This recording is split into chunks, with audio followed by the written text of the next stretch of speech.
Daniel Bertom, bonjour. Oui, bonjour Jean-Claude Samit, bonjour Alexandra et bonjour à tous les auditeurs de RFO Martinique. Alors vous êtes le président de la Chambre d'agriculture de Martinique. Il y avait une grande réunion, il y a une importante réunion d'information avec le groupe régional de phytosanitaire qui est en charge de la lutte contre la pollution par les produits phytosanitaires. Votre sentiment en tant que président de Chambre sur cette réunion?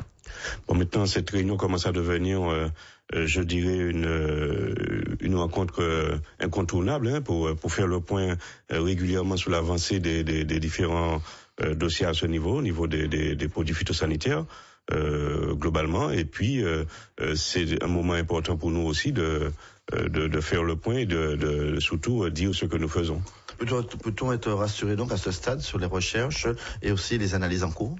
Alors, bon, c'est certain que il y a encore des choses qui ne sont pas encore totalement connues de nous, mais en tout cas concernant les agriculteurs, nous sommes quand même rassurés de voir que ils mettent sur le marché des produits qui sont sains, qui sont marchands et qui répondent à la réglementation qui est en cours, et malgré le fait qu'on a vu baisser ce qu'on appelle les LMR, les limites maximum de résidus. On a qu'à un moment de la catastrophe, mais non, les agriculteurs respectent leur travail, et ça c'est grâce aussi au travail que nous faisons au niveau de la Chambre d'agriculture, sur notamment les analyses de sol, où nous voyons tous les jours des agriculteurs qui, dès lors qu'ils ont besoin de planter, et quelle que soit la culture maintenant, ils nous demandent des analyses de sol. Et on peut mieux les accompagner dans ces domaines-là. Est-ce qu'il n'y a pas quelque part aussi d'inquiétude, parce qu'il y a plusieurs associations qui, par le passé, ont dénoncé l'empoisonnement d'une Martinique par les pesticides, notamment le chlordécone. L'État a toujours dit non. Le monde agricole se situe où maintenant? Mais le monde agricole se situe dans une charnière où c'est nous qui cultivons. Et donc nous savons que nous avons utilisé par le passé des produits qui aujourd'hui se révèlent néfastes pour la santé. Ceci dit, nous ne sommes pas des chercheurs, nous demandons à la recherche en permanence de nous donner les éléments pour pouvoir travailler. Et ça, nous sommes tous confrontés, tous les gens qui travaillent dans ces domaines-là, nous sommes confrontés aux mêmes difficultés. C'est compris y compris pour les médecins. Hein. Quand vos médecins vous préconisent un médicament et puis 10 ans, 20 ans après, on constate que c'est un médicament qui a des effets sur la santé, c'était pas le but de sa préconisation. En tout cas, nous, ce que nous demandons, c'est d'avoir des solutions en permanence, et c'est pour ça que la Chambre d'agriculture met en place l'expérimentation pour que régulièrement on puisse accompagner les agriculteurs pour leur donner des éléments pour mettre sur le marché des aliments qui sont sains. Et quelque part aussi, on les a même utilisés aussi à certains moments par dérogation, notamment lorsque Guy Lorozino était député. Il y a même une intervention à l'époque auprès du ministre de la Santé pour que... Oui, mais je pense que c'est pas l'élément déterminant. L'élément déterminant, c'est qu'on a utilisé un produit qui, aujourd'hui, même si on l'a utilisé 3 ans de plus, c'est pas ça le plus grave. Ce qui est grave, c'est qu'on a utilisé un produit qui aujourd'hui se révèle être, je dirais, un poison pour tout le monde et pour dans des générations. Alors on revient donc au résultat de la réunion d'hier. Les fruits et légumes du terroir sont conformes, mais avec un bémol pour certains tubercules et racines. D'une manière générale, est-ce que cela rassure la profession? Est-ce qu'on peut aller faire son marché tranquillement? Oui, je crois qu'on est rassuré. Alors il y a deux choses. Il y a des prélèvements qui sont faits sur des terres où on sait qu'ils sont contaminés. Donc on essaie de voir quelle est la relation entre le sol et la plante. Ça, c'est une chose. Mais concernant les agriculteurs, ce que nous leur disons, c'est que si vous avez une terre qui est contaminée, vous ne plantez pas. Ou vous tenez compte des préconisations qui vous sont faites. Et c'est ce qui est important pour nous, c'est de savoir avant de planter. Et je crois qu'il faut pas prendre le risque, et aucun agriculteur maintenant ne prendrait le risque de planter sans connaître ce qu'il y a dans ce sol. Vous êtes de l'avis des marins pêcheurs qui demandent à ceux qu'on communique les zones balisées pour la consommation de poissons, surtout quand on sait que certaines espèces de poissons et de crustacés sont contaminées dans plusieurs zones de pêche proches de Martinique. Absolument, je crois que c'est exactement la même situation que pour l'agriculture. Hein. Nous, on a pu faire des analyses de sol, donc on sait les sols qui sont impropres.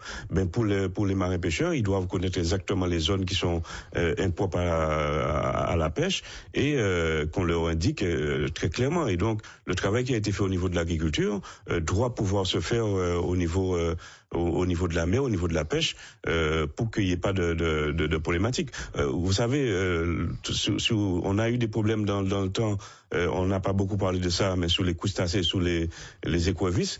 Maintenant, là aussi, on a pu faire des analyses dans l'ensemble des bassins et tout est conforme.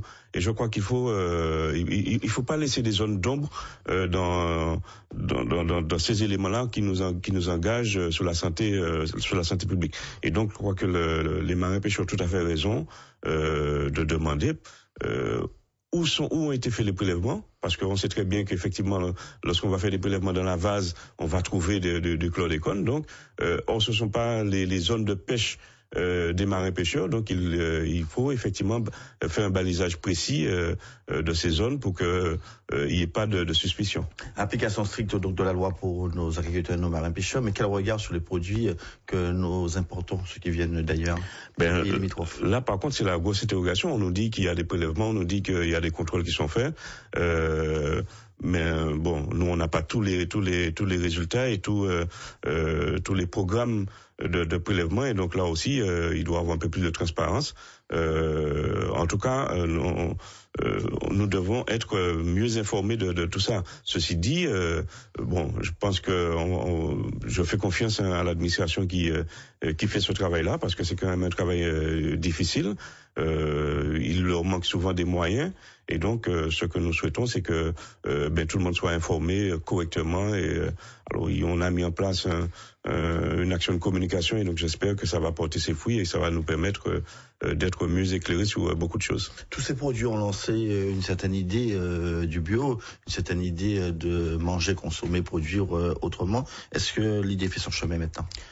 L'idée du bio fait son chemin, mais il ne faut pas oublier que nous sommes d'une part en milieu tropical, et nous n'avons pas nécessairement toutes les solutions et toutes les possibilités de développer une agriculture biologique dans des conditions difficiles. Et donc pour ça, nous avons besoin de faire encore de l'expérimentation, de faire beaucoup d'expérimentation, et surtout d'accompagner les producteurs qui sont dans le bio.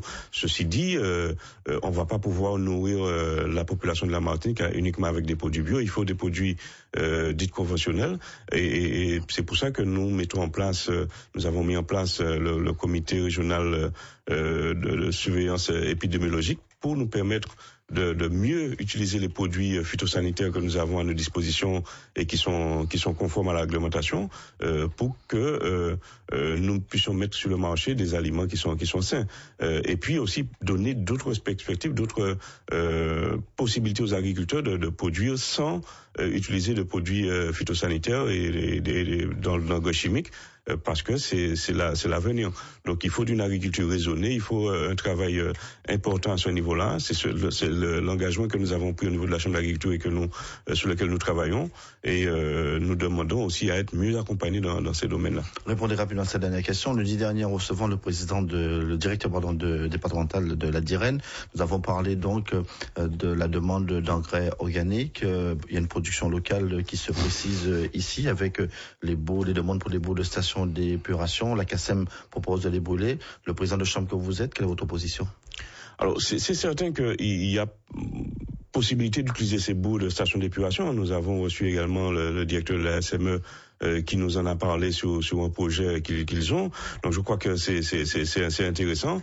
Dès lors que ces bouts sont conformes aussi à une réglementation qui existe, nous sommes tout à fait favorables à tout ça, à condition effectivement que ces bouts soient, je le dis encore, soient conformes et ne détiennent pas des produits polluants, des métaux lourds, tout ça. Je crois qu'il faut véritablement qu'on nous donne des produits qui soient sains. Merci Louis Daniel Bertom. Merci, je vous remercie.